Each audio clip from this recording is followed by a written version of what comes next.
আসসালামু আলাইকুম ওরহমতুল্লাহি ওবরকাতুহ।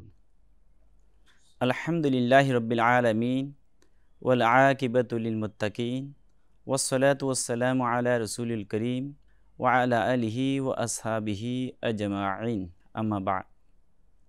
সম্মানিত দর্শক, স্বাগতম জানাচ্ছি বাংলাদেশ টেলিভিশন চট্টগ্রামের সাপ্তাহিক নিয়মিত আয়োজন আজকের খুতবা অনুষ্ঠানে। আজকে আমাদের এই পর্বের আলোচ্য বিষয় হচ্ছে সমাজ সংস্কারে জুমার ভূমিকা। এই গুরুত্বপূর্ণ বিষয়ে আলোচনা রাখবার জন্য আমাদের মাঝে উপস্থিত হয়েছেন দুইজন প্রাজ্ঞ বিজ্ঞ ইসলামী স্কলার, ইসলামী বিশেষজ্ঞ। আসুন আমরা প্রথমে তাদের সাথে পরিচয় হয়ে আসি। আমার পাশে রয়েছে আইআইইউসি তথা আন্তর্জাতিক ইসলামী বিশ্ববিদ্যালয় চট্টগ্রামের Quranic psych and Islamic studies ডিপার্টমেন্টের সম্মানিত সিনিয়র লেকচারার, বিশিষ্ট আলেমে দ্বীন, শিক্ষাবিদ, পিএইচডি গবেষক মাওলানা মোহাম্মদ নাজিমউদ্দিন। আসসালামু আলাইকুম ওরহমতুল্লাহ বরকাত। আসসালামু আলাইকুম ওরহমতুল্লাহি ওয়াবারাকাতুহু। ওয়ালাইকুম আসসালাম ওরহমতুল্লাহ। আপনি কেমন আছেন? আলহামদুলিল্লাহ, তাই ভালো আছি, আলহামদুলিল্লাহ। এর পাশে রয়েছে প্রখ্যাত আলেমে দ্বীন, বিশিষ্ট শিক্ষাবিদ, তাকওয়া অ্যাসোসিয়েটসের সম্মানিত ভাইস চেয়ারম্যান মাওলানা মোহাম্মদ মুর্শেদুল ইসলাম চৌধুরী। আসসালামু আলাইকুম রহমতুল্লাহ। ওয়ালাইকুম আসসালাম ওরহমতুল্লাহ বরকাত। মোহতারাম, আপনি কেমন আছেন? আলহামদুলিল্লাহ, তাই। আপনাদের দুজনকে আমাদের স্টুডিওতে স্বাগতম জানাচ্ছি। আজকে আমাদের আলোচ্য বিষয় হচ্ছে সমাজ সংস্কারে জুমার ভূমিকা। আসুন আমরা এই বিষয়ে আমাদের দুইজন আলোচকদের কাছ থেকে সবিস্তারে আমরা শুনব। প্রথমে আমি স্যারের কাছে জানতে চাইব, জনাব মোহাম্মদ মাওলানা নাজিমউদ্দিন, যে আজ জুমার দিন, আজকে জুমার দিনটি ইসলামী দৃষ্টিতে তার বিধান এবং তার গুরুত্ব কতটুকু আপনি প্রথমে দর্শকদের উদ্দেশ্যে বলবেন। ইয়াউমুল জুমআ, যেটিকে আমরা জুমার দিন বলে সহজে আমরা বুঝি, এটি ইসলামী শরিয়ার দৃষ্টিকোণ থেকে খুবই গুরুত্বপূর্ণ একটি বিধান, যেটাকে আমরা বলে থাকি। রব্বুল আলামিন যে সকল বিষয়কে আমাদের জন্য ফরজ করেছেন, তোর মধ্যে অন্যতম একটি ফরজের বিষয় হচ্ছে যে ইয়াউমুল জুমআ। জুমা শব্দটা অর্থ হচ্ছে আসলে একত্রিত হওয়া, একসাথ হওয়া। ইয়াউমুল জুমা অর্থ হচ্ছে যেদিন আমরা সবাই একত্রিত হই। মুসলিম মিল্লাতের একত্রিত হওয়ার জন্য সপ্তাহে একদিন একসাথে সবাই একে অপরের সাথে যেন শেয়ার করতে পারে, একে অপরের সুখ দুঃখ সম্পর্কে জানতে পারে, এজন্য রব্বুল আলামিন একটি দিনকে কি করে দিয়েছেন? আবশ্যক করে দিয়েছেন, ফরজ করে দিয়েছেন। সেটা হচ্ছে ইয়াউমুল জুমা, অর্থাৎ একত্রিত হওয়ার দিন। রাসূলুল্লাহ সাল্লাল্লাহু আলাইহি ওয়াসাল্লামের উপর যখন তিনি মদিনা হিজরত করেছেন, আস-সানাতুল উলা মিনাল হিজরা, হিজরতের প্রথম বছরেই এই ইয়াউমুল জুমা অর্থাৎ জুমার দিবস, যেটাকে আমরা জুমার সালাত এটার সাথে সংশ্লিষ্ট, এটা ফরজ হয়েছে আমাদের হিজরতের প্রথম বছরেই। এখানে আল্লাহ সুবহানাহু ওয়া তাআলা সূরা সফের মধ্যে উল্লেখ করেছেন, ইয়া আইয়ুহাল্লাযীনা আমানু ইযা নুদিয়া লিস-সালাত মিন ইয়াউমিল জুমআ ফাসআউ ইলা যিকরিল্লাহি ওয়া যারুল বাই'।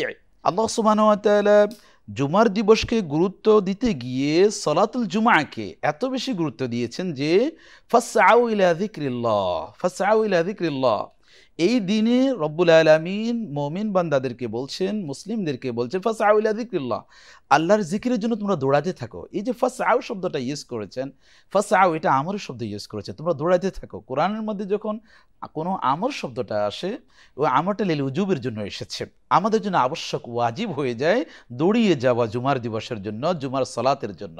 আল্লাহ সুবহানাহু ওয়া তাআলা এই দিবসকে আমাদের জন্য ফরজ করে দিয়েছেন। শুধু তাই নয়, রাসূলুল্লাহ সাল্লাল্লাহু আলাইহি ওয়াসাল্লাম হাদিসের মধ্যে খুবই গুরুত্বপূর্ণ, এটা আবু দাউদের মধ্যে ইমাম আবু দাউদ হাদিসটি এনেছেন এবং দারিকুতনি, ইমাম দারিকুতনি হাদিসটি এনেছেন যে আল জুমাতু হাক্কুন ওয়াজিবুন আলা কুল্লি মুসলিমিন ফি জামাআতিন, জামাতের সহিত জুমা আদায় করাটা প্রত্যেক মুসলমানের উপর এটা ফরজ এবং ওয়াজিব, যেটা আবশ্যক হিসেবে উল্লেখ করেছেন। ইল্লা আরবাআতান, চার প্রকার ছাড়া। চার প্রকার কারা কারা? এক নম্বরে আব্দুল মামলুক, যারা দাস রয়েছে তারা ছাড়া, তাদের উপর এটা ওয়াজিব নয়, আব্দুল মামলুক যেটা বলি। আর হচ্ছে ইমরাতান, নারীরা, নারীদের উপর এটা ওয়াজিব নয়। তারপর সাবিয়ুন, মানে শিশু যারা আছে তাদের জন্য এটা ওয়াজিব নয়। আর হচ্ছে মারিদ, যারা অসুস্থ তাদের জন্য এটা ওয়াজিব নয়। এই 4 ক্যাটাগরি ছাড়া অন্য একটা হাদিসের মধ্যে রয়েছে মুসাফিরের ব্যাপারে কি রয়েছে, ছাড় রয়েছে। এই 4 ক্যাটাগরি ছাড়া সমস্ত মুসলিম উম্মার জন্য এটা কিন্তু রব্বুল আলামিন ওয়াজিব করে দিয়েছেন, আবশ্যক করে দিয়েছেন। জনাব মুর্শিদুল ইসলাম আপনার কাছে আসতে চাই। আমাদের আজকের আলোচ্য বিষয় হচ্ছে সমাজ সংস্কারে জুমার গুরুত্ব বা ভূমিকা।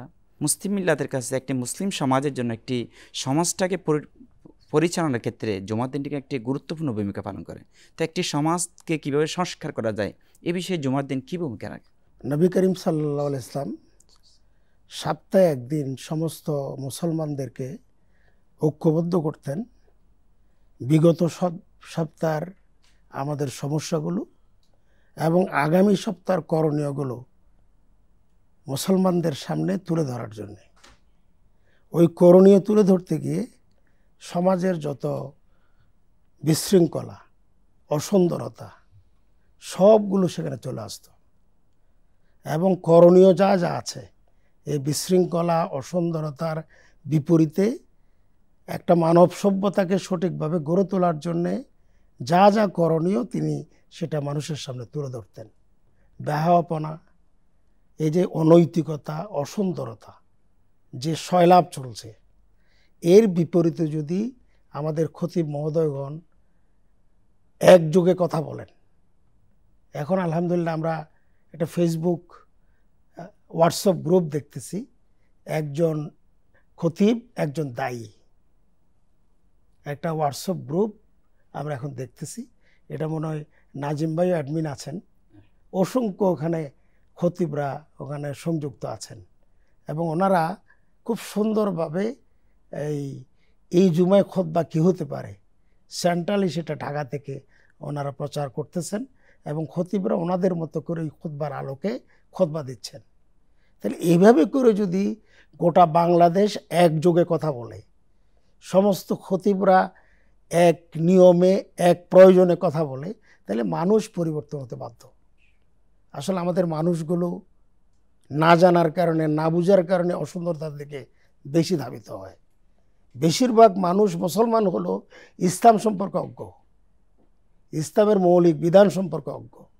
যে কোনো একটি কাজ করার আগে ওই বিষয়টা তার ধারণা থাকতে হবে, কিন্তু আমরা মুসলমান, আমি মানে অনেক জায়গায় রস করে বলি আমরা RSA মুসলমান, আমরা PSA মুসলমান, কিন্তু BSA মুসলমান না। বর্তমান জরিপে, বাংলাদেশ জরিপে আমরা মুসলমান না। দাদা মুসলমান ছিলেন, বাবা মুসলমান ছিলেন, এই জন্য আমি মুসলমান। তো মুসলমানিত্বের যে দাবি, ইমানের যে দাবি, সেই পূরণে আমার করণীয় কি, আমার দায়িত্ব কি, সে সম্পর্কে আমি সচেতন না। কিন্তু এই সচেতনতা তুলে ধরার জন্যে খতিবরাই সবচেয়ে গুরুত্বপূর্ণ ব্যক্তি। মানুষ বাধ্য হয়েও একদিন মসজিদে আগেভাগে যান, খতিবের খুতবা শুনেন এবং বাধ্য হয়ে বলা যায় খতিবের নির্দেশনার প্রতি তারা আনুগত্য করেন। কিন্তু এই খতিবরা যদি সঠিক নির্দেশনা দেয়, আজকাল দেখা যায় খতিবরা আবার মোতাল্লির দিকে তাকিয়ে থাকেন। এখন আল্লাহর আনুগত্যের চাইতে মোতাল্লির আনুগত্য বেশি হয়। এই মোতাল্লির আনুগত্য যদি বেশি হতে থাকে তাহলে আল্লাহর আনুগত্য কমে যাবে, আল্লাহর নির্দেশনা কমে যাবে, রসুল্লাহর নির্দেশনা কমে যাবে। তাহলে দেখা যাবে সঠিকভাবে সমাজ পরিচালিত হবে না। এই খতিবরা পারেন একটা সমাজ পরিবর্তন করতে, একটা জাতিকে পরিবর্তন করতে, মানে একটা সমাজকে সংস্কার করতে। তা আজকে অসুন্দরতা ও কল্যাণ যে কারণে আজকে সমাজ খারাপের দিকে ধাবিত হচ্ছে। মানুষ জন্মগতভাবে খারাপ নয়, মানুষকে মোটিভেশন করলে ভালো হয়। আর ইসলাম হচ্ছে মোটিভেশনাল ধর্ম। এই মোটিভেশনটা সবচেয়ে বেশি পারেন খতিবরা। আমাদের সমাজে শুধু যারা মাদ্রাসা পড়ব তারাই খতিব, কিন্তু উন্নত বিশ্বগুলোতে শুধু মাদ্রাসায় পড়েছেন এরা খতিব নন।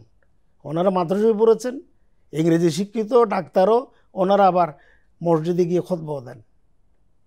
আমাদের শুধু একটা শ্রেণী খতিব হিসেবে আমরা জানি, কিন্তু উন্নত বিশ্ব যেগুলো সেখানে আমরা দেখি ওই খতিবরা ওই সমাজের সর্দার, ওই খতিবরা ওই এলাকার বড় প্রতিষ্ঠানের বড় কর্মকর্তা। ধন্যবাদ আপনাকে, অত্যন্ত চমৎকারভাবে যুপোযোগী যে একটি সমাজ, আদর্শ সমাজ গঠনে জুমার দিনের বা জুমার ইমামদের, খতিবদের কি গুরুত্ব, এই বিষয়ে আপনি উপস্থাপন করেছেন। আমি মহতারাম নাজিম স্যার আপনার কাছে আসতে চাই যে আমাদের বিজ্ঞ আলোচক বলেছেন যে যদি একটি সময় উপযোগী একটি যদি খুতবা যদি প্রদান করে তাহলে একটি সমাজ সংস্কার করা সম্ভব হয়। যে আমরা জানি আল্লাহর হাবিব সাল্লাল্লাহু তাআলা আলাইহি ওয়াসাল্লাম কেমন খুতবা দিয়েছিলেন, যার কারণে তিনি সোনালী একটি রাষ্ট্র, একটি আদর্শ একটি রাষ্ট্র গঠন করতে সম্ভব হয়েছিলেন। রাসূল পাক সাল্লাল্লাহু আলাইহি ওয়াসাল্লাম খুতবা কেমন ছিলেন এবং আজকের খুতবাটি কেমন হওয়া উচিত বলে আপনি মনে করেন? রাসূল সাল্লাল্লাহু আলাইহি ওয়াসাল্লাম খুতবা কেমন ছিলেন? এই যে খুতবা এবং জুমা, আজ থেকে 1400 বছর আগের যে কালচারটা আজ পর্যন্ত এটা চালু রয়েছে এবং কিয়ামত পর্যন্ত এটা চালু থাকবে। কিরকম একটা কালচার আল্লাহ সুবহানাহু ওয়া তাআলা আমাদের জন্য কি করে দিয়েছেন, নিয়ামত হিসেবে দিয়েছেন, আর সেটা 1400 বছর চলেছে, আগামীতেও চলবে। আমরা এটাকে যেমন তাফসিরে কুরতুবির মধ্যে আল জামিউল কোরআন লি আহকামিল কোরআন আল্লামা কুরতুবির মধ্যে এটা উল্লেখ করেছেন, সেটা সানাতুল উলার মধ্যে এটা যেমন ফরজ হয়েছিল, আল্লামা ইবনে কাসিরও সেটা উল্লেখ করেছেন। তারপর ইবনে জারির আত-তাবারি জামিউল বায়ান তা'বিল আইল কোরআনের মধ্যে এটা এসেছে, এটা প্রথম হিজরিতে এটা কি হয়েছিল, ফরজ হয়েছে। তার প্রথম হিজরি থেকে আজ পর্যন্ত 1400 বছর অলরেডি ডান। এই যে রাসূল সাল্লাল্লাহু আলাইহি ওয়াসাল্লাম সেটা অবতারণা করেছেন, শুরু করে দিয়ে গেছেন, সেটা কিরকমভাবে শুরু করলেন? আমরা যদি ইতিহাসের দিকে তাকাই, হাদিসের দিকে তাকাই, রাসূল সাল্লাল্লাহু আলাইহি ওয়াসাল্লাম জাবের থেকে রাদিয়াল্লাহু তাআলা আনহু থেকে একটা হাদিস বর্ণিত হচ্ছে যে রাসূল সাল্লাল্লাহু আলাইহি ওয়াসাল্লাম কিভাবে খুতবার অবতারণা করেছেন। কানা রাসূলুল্লাহ সাল্লাল্লাহু আলাইহি ওয়াসাল্লাম ইয়াখতুবুন নাস, তিনি মানুষের সামনে বক্তব্য দিতেন, খুতবা দিতেন। ইয়ামুল জুমার দিন কিভাবে দিতেন? ইয়াযকুরুহুম বিল্লাহ, তিনি সেইখানে আল্লাহর জিকির স্মরণ করে দিতেন মানুষদেরকে খুতবার মাধ্যমে। এক নম্বর কাজ করতেন। দ্বিতীয় নম্বর কাজ হচ্ছে যে ইয়াযকুরুহুম বিল্লাহ, দ্বিতীয় নম্বর হচ্ছে ওয়ায়ুহাযযিরুহুম মিন গাদাবিহি এই গাদাবিল্লাহ। খুতবার মধ্যে প্রথমে আল্লাহর জিকিরকে স্মরণ করে দিতেন, দ্বিতীয় কাজ করতেন মিন গাদাবিহি, কোন কাজ করলে রব্বুল আলামিন রাগান্বিত হন সেই কাজগুলোর ব্যাপারে ইউহাযযিরুহুম সতর্ক করে দিতেন। 3 নম্বর আন জাবের থেকে বর্ণিত আছে, 3 নম্বর হাদিসের তৃতীয় অংশ হচ্ছে যে ওয়ায়ানহাকুম, তিনি নিষেধ করতেন আন মাসিয়াতিল্লাহ, আল্লাহর নাফরমানি যেন কোনো কারণে না হয় সে ব্যাপারে কিন্তু খুতবার মধ্যে তিনি সতর্ক করে দিতেন। আর 4 নম্বর যেটা কাজ করতেন ওয়া ইয়ামুরুহুম বিতাআতিহি আই বিতাআতিল্লাহি সুবহানাহু ওয়া তাআলা, তিনি আল্লাহ সুবহানাহু ওয়া তাআলার আনুগত্য কিভাবে করা যায় সেই বিষয়ে কিন্তু কি করতেন, অর্ডার করতেন, খুতবাতে উৎসাহ দিতেন। অনেক সময় দেখেছে রাসূল সাল্লাল্লাহু আলাইহি ওয়াসাল্লাম হাদিসের মধ্যে এসেছে, আবু হুরায়রা থেকে হাদিসের মধ্যে এসেছে রাসূল সাল্লাল্লাহু আলাইহি ওয়াসাল্লাম খুতবা দিতেন। খুতবা দেওয়ার সময় রাসূলুল্লাহ সাল্লাল্লাহু আলাইহি ওয়াসাল্লাম চেহারা মোবারক কি হয়ে যেত, যেন রাগান্বিত হওয়ার মতো অবস্থায় লাল হয়ে যেত, যেন মানুষদেরকে তাহজির করছেন, ভীতি প্রদর্শন করছেন, সেই কিয়ামত সম্পর্কে ভীতি প্রদর্শন করছেন, আখিরাতের আযাব সম্পর্কে তোমরা সতর্ক হয়ে যাও, ভীতি প্রদর্শন করছেন ওই বিষয় সম্পর্কে যেগুলো করলে আল্লাহ সুবহানাহু ওয়া তাআলা রাগান্বিত হন।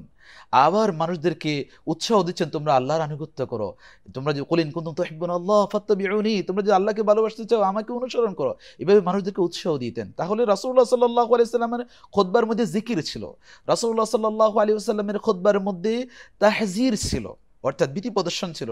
রাসূলুল্লাহ সাল্লাল্লাহু আলাইহি ওয়াসাল্লাম খুতবার মধ্যে আনুগত্যের জন্য আদেশ ছিল, রাসূলুল্লাহ সাল্লাল্লাহু আলাইহি ওয়াসাল্লাম খুতবার মধ্যে নিষেধ ছিল আল্লাহর মাসিয়াতের ব্যাপারে। এটা ছিল রাসূল সাল্লাল্লাহু আলাইহি ওয়াসাল্লামের খুতবা। আপনি একটু খেয়াল করে দেখেন যে রাসূল সাল্লাল্লাহু আলাইহি ওয়াসাল্লামের এই 4টি বিষয়টা, আরো অনেক বিষয়গুলো ছিল, এই 4টি বিষয় মৌলিক ছিল। এগুলো আলোচনা করলে কিন্তু আমাদের সমাজের মৌলিক সমস্যাগুলো সমাধান হয়ে যায় এবং কি আল্লাহ সুবহানাহু ওয়া তাআলা খুবই নিকটবর্তী আমরা হতে পারি।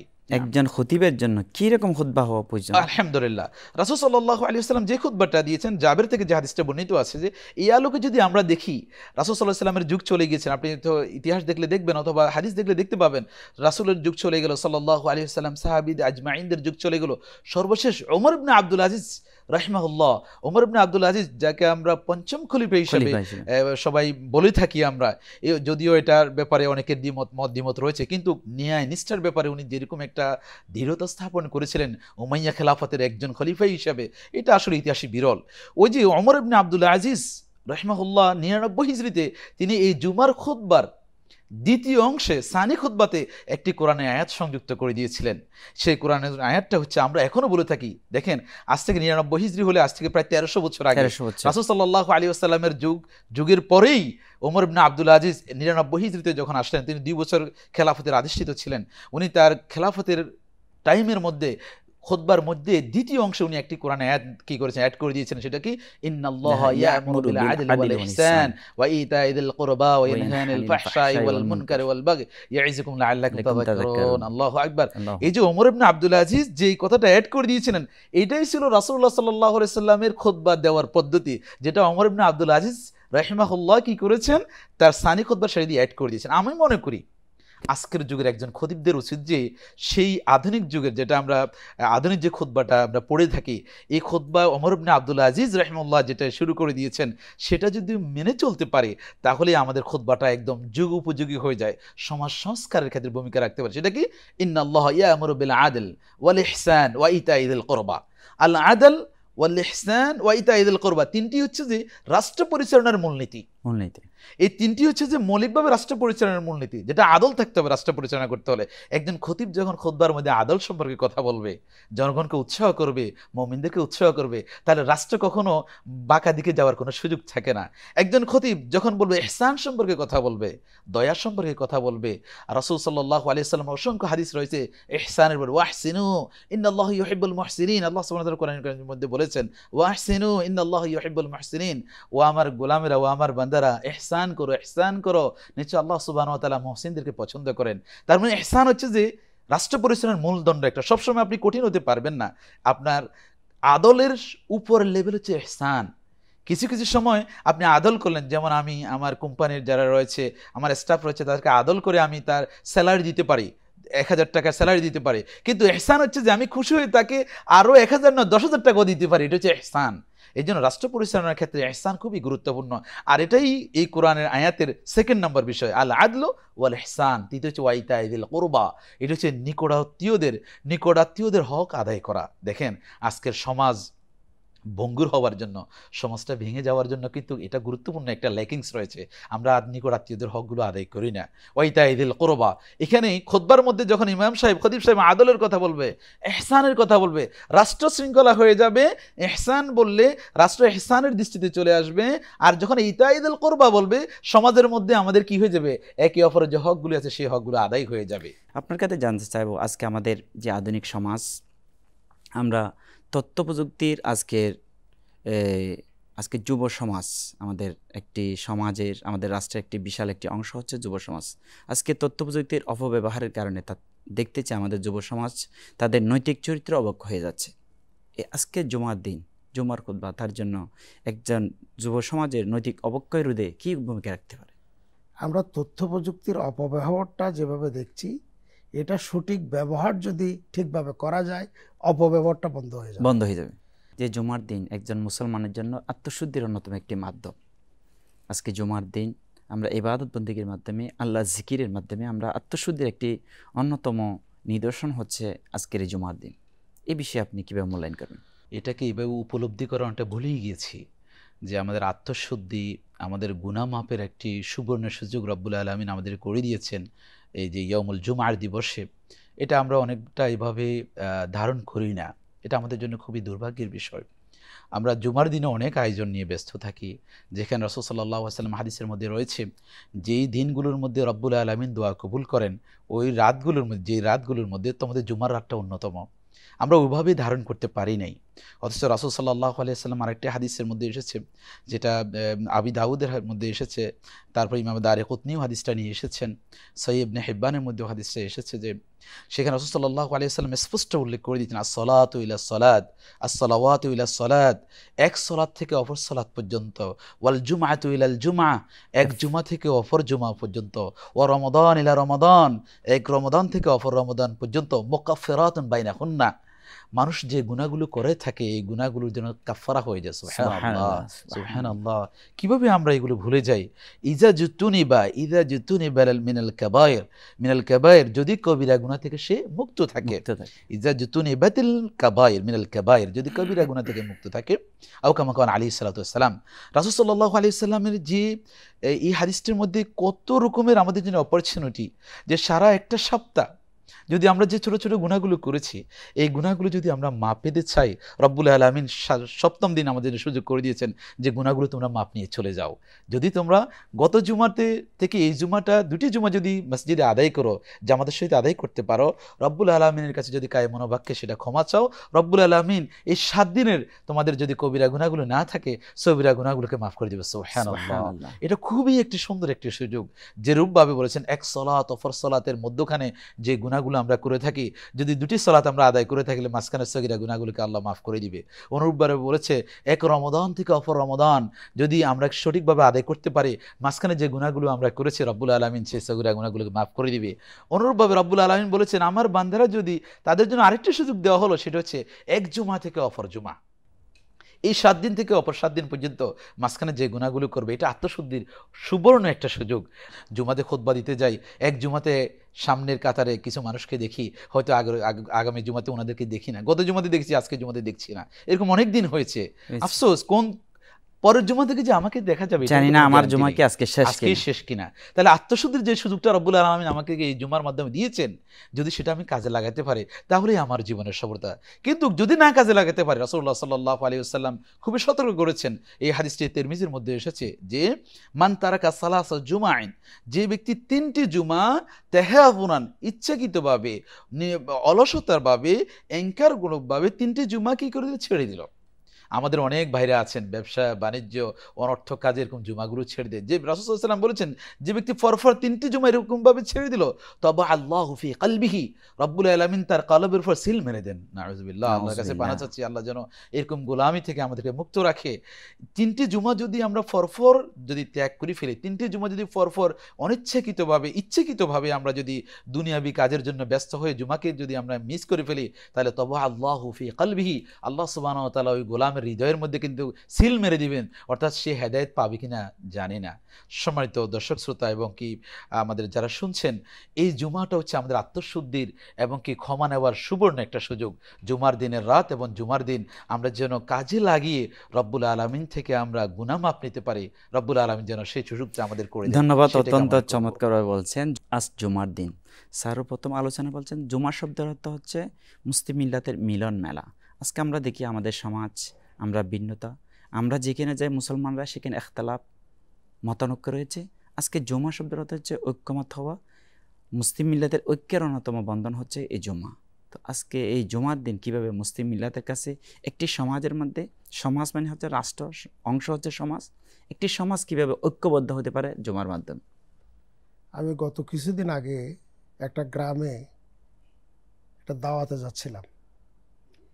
তো যাওয়ার পথে অনেক দিন পরেও পথে যাচ্ছিলাম, একটা মসজিদের খুব নিকটে আরেকটা মসজিদ, কয়েকশো গজের মধ্যেই জুমা মসজিদে। দেখার পর আমার সাথে যিনি ছিলেন বলে যে এই মসজিদটা কখন হয়েছে, বলেছে কিছুদিন আগে। কেন? একই সমাজে মানে পাটাপাটি হয়ে 2 গ্রুপ হয়ে আরেকটা মসজিদ ওরা নির্মাণ করেছে। কিন্তু জুমা হচ্ছে আসলে ঐক্যের বন্ধনকে সুদৃঢ় করার রাসূলুল্লাহ সাল্লাল্লাহু আলাইহি ওয়াসাল্লামের একটা তরিকা, মাধ্যম। কিন্তু এখানে আমাদের সমাজের মানুষগুলো ইসলামের সঠিক ধারণা না থাকার কারণে ঐক্যের জায়গায় অনৈক্যটা এখানেও তৈরি করছে।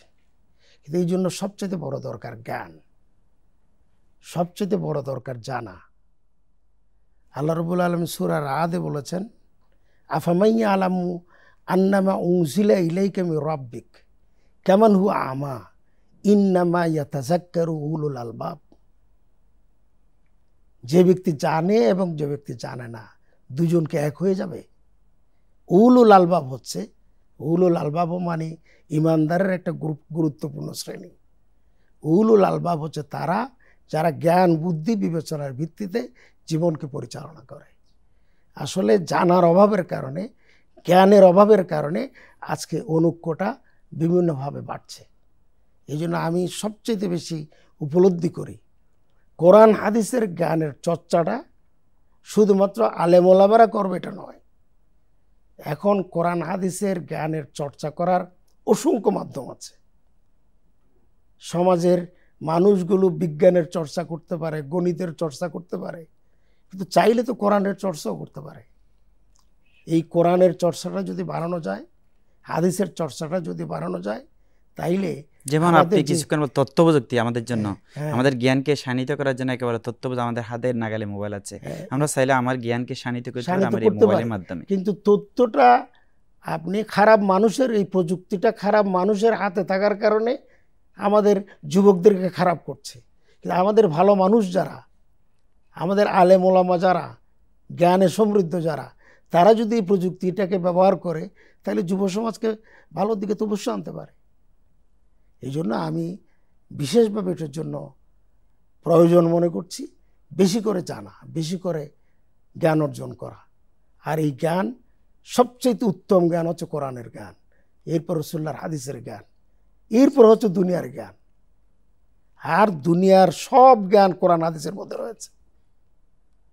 কোরআন হাদিসে এমন কিছু নাই দুনিয়ার, আপনি এই চিকিৎসা বিজ্ঞান বলেন, জ্যোতির্বিজ্ঞান বলেন, কোনো বিজ্ঞান এখানে বাকি নেই।